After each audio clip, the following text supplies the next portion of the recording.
Здравейте, фенове и последователи, как сте? Ние отново сме на път и да знаете, че има катастрофа на Цариградско посока центъра. Така че не карайте в лявата лента, защото трябва да се пристроявате в дясната и оттам идва голямото задръстване. Какво правите иначе? Как сте? Аз не съм била на пъти през деня, така че не знам какво е било. Но в момента беше това. Да, някаква катастрофа има на две коли.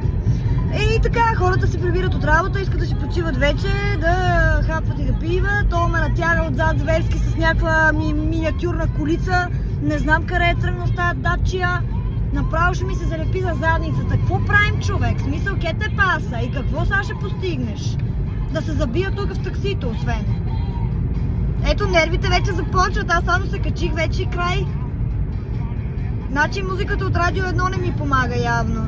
Не мога да разбера защо трябва да те натяга някой отзаде по такъв начин, вече да се лепи в бронята, при положение, че ти няма къде да отидеш. В смисъл, той вижда какво става отдясно, че е пълно с коли, пред тебе има някаква кола.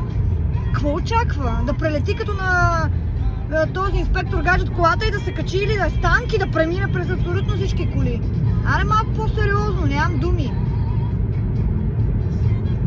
Всеки път така някой има, който е... Ето го продължава, той продължава, дори сега минава вдясно да изпревари, невероятния. Добре, айде чао, чуваме се.